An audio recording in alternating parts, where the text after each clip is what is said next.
Hello and welcome to Let Me Be Your Game Guide. This is a little bonus episode about a little demo games. Join us as we preview games and share our first impressions for the remainder of this episode. Let me be your demo guide.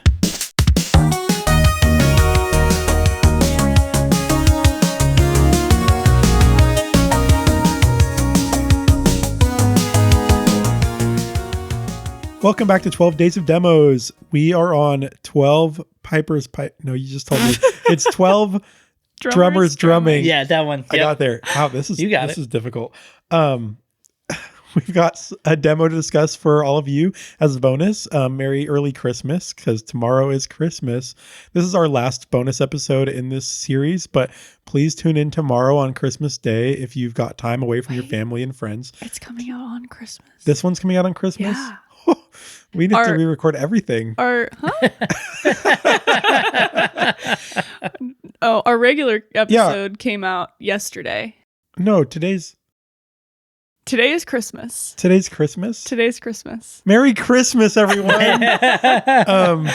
Time is hard when you're recording early. Also, it's much easier to find time to listen to this episode. I'm telling you now retroactively, because it's so much shorter than a regular episode. So, Merry Christmas. Today I have a demo to share with you all. The last demo in our set here, it is called Toads of the Bayou. Developed by Lagrange. I don't know how to say that. Lagrange? Lagrange? Yeah. That sounds good. Yeah, that sounds good. And published by Fireshine Games. This game already released back in November.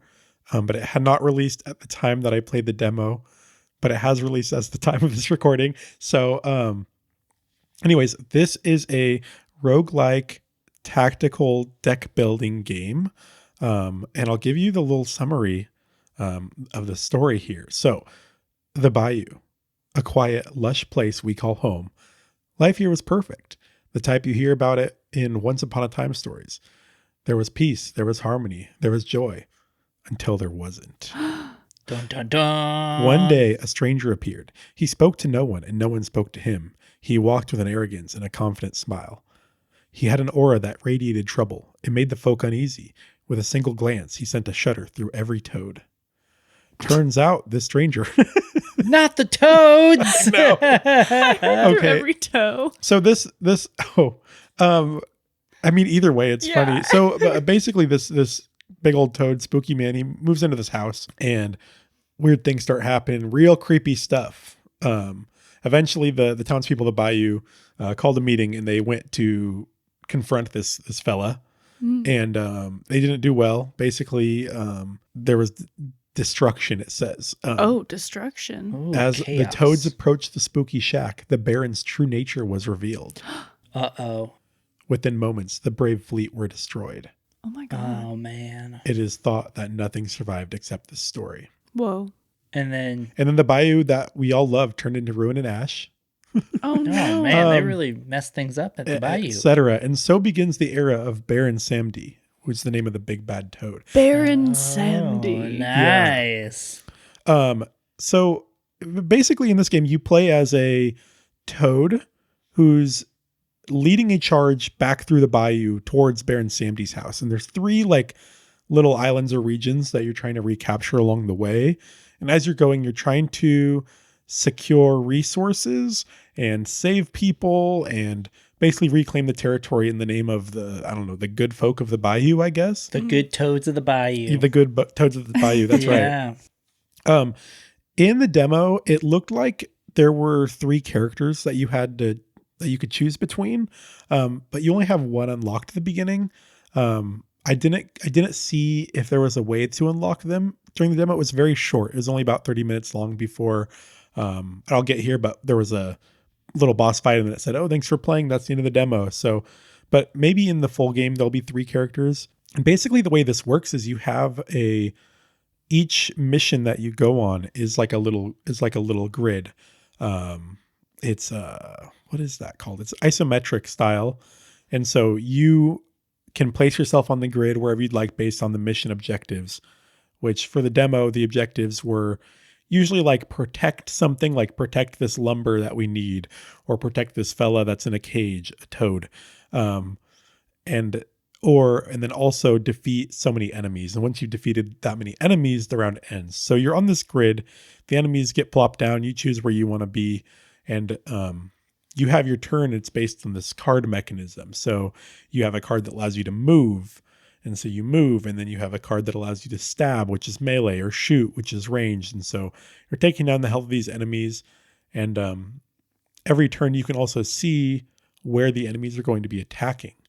So if they're attacking you, you probably don't want to be standing there, or you want to kill the person that's attacking there.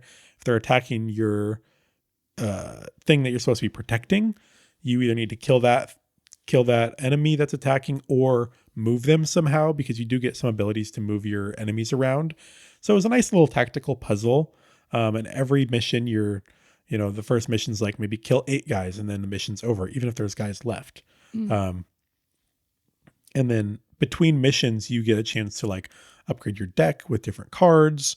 There's some different items you can collect as well that are like one-time use. Like the character you start as has something where he gains obstacles that you can put down to block the enemies and get in their way and stuff. There's some other items too, like maybe some potions or something. I didn't really use them though. You can also, this is weird, and I probably, for the sake of journalism, should have played again to see this out, but you can buy other party members. Maybe. I don't know what it was. I bought this dude. I saved up some money, or some like, I don't know, this orange currency that you get.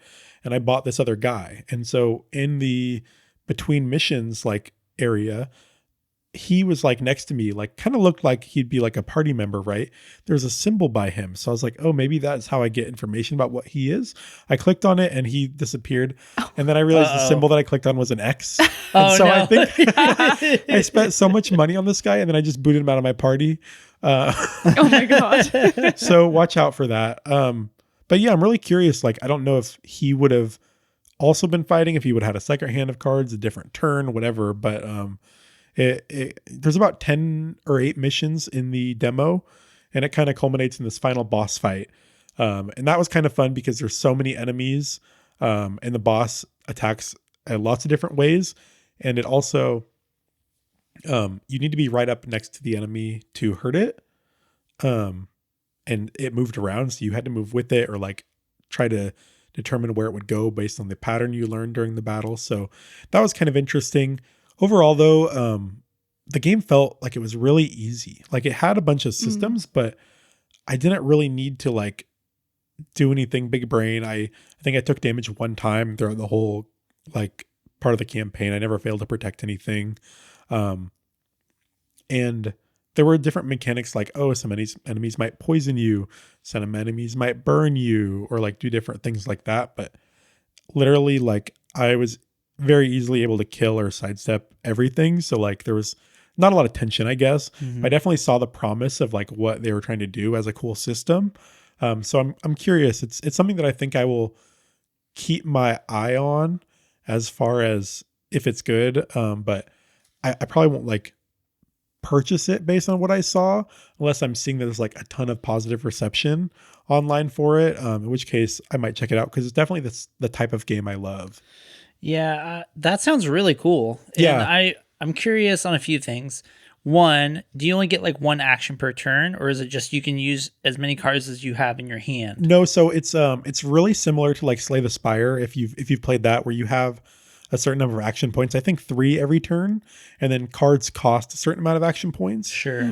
So the one thing that was kind of neat is you have a card that allows you to move, and you move, and the card is free, and it comes to your hand every turn. So you can always move. You can always move, and it moves equal to how many action points you have left. So if you save it till the end, you're not going to be able to move at all. But the other thing that it has is, if you kill something, it comes back to your hand. Oh. So you kind of have a lot of flexibility there. And I see that as a cool one, as a cool thing, but I also think it may have contributed to the lack of tension, because on most turns I was able to use up like all of my attacks that I had in my hand and still move, or like move first, whatever, or move in the middle. And I think that's where like, I know I was just playing like the intro missions or whatever, but really there was just a lack of tension for me. And I just want like a challenge so that I can feel like, oh yeah, like I really need to like unlock some cooler cards or like get better, get used to it, or keep trying, for this sort of roguelike game. I don't want to like steamroll the first like 10 levels without struggling at all. Yeah. Was there a limit for how big your deck could be? Did you have to swap cards in and out, or did it seem like you could just have like an infinite amount of cards? The deck building was really light. Like I think you start with like 8 cards in your deck or something like that, and you could pretty much only afford to buy like one more card each time. Oh, okay. So I don't think I ever reached like a deck limit, but by the end I probably had less than 15 cards in my deck by the end.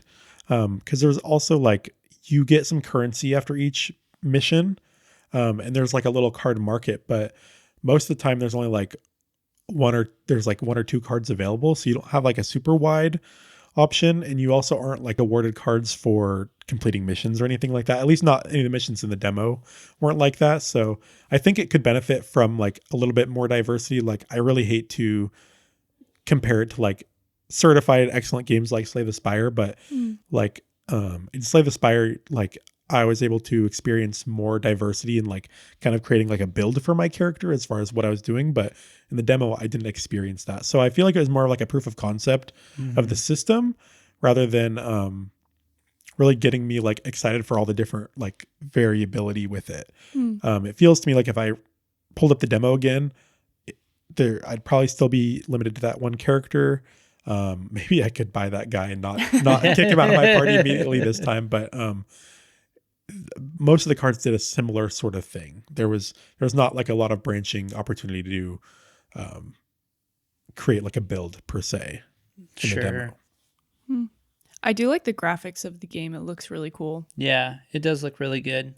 And if people were curious, I saw that on Steam it is $9.99. It's on sale for $8.99. It is on sale until November 26th. Just kidding. That looks cool though. Yeah, it was. Yeah. The funnest thing, I was just looking at my notes here that I haven't been referencing this whole time. But the funnest part was when you push enemies, if you push them into another enemy, then the enemy you push takes an extra damage and the enemy that got pushed into takes damage. So you can really stack them up and push them for big damage, which was kind of fun. But nice. Cool. Yeah, very cool. Yeah, that looks like a fun one. Toads of the Bayou. Toads of the Bayou. Love that. That's it for today's demo, and that's it for all the demos this year. Thank you guys so much for joining us for 12 days of demos. Merry Christmas. I hope you enjoyed this. You can let us know, leave our podcast a review and a 5-star rating if you like what you heard. You can email us with comments, questions, constructive criticism at letmebeyourgg@gmail.com. You can also send us game requests if there's something you want us to review. You can find us on Instagram, Patreon, YouTube, Twitter, TikToks. Yeah. TikToks? TikTok with an asterisk, because I was going to say you can find us on all these platforms at Let Me Be Your GG. Yes. But on TikTok, we are Let Me Be Your Game Guide. Join our Patreon. There's some free bonus content on there, and episodes drop a little bit early. But if you do want to pay just $1 a month to get me a bigger pair of headphones, just a massive pair of headphones, I don't know. We do have a couple little bonus episodes and content on there for that $1 tier. Thank you for listening. We can't wait to enjoy Christmas with our families, and we will see you next week for our end of year special episode. Thank you so much for letting us be your demo guide. Bye. GG. Oh, it'd be GD for good demos. Never mind. Bye.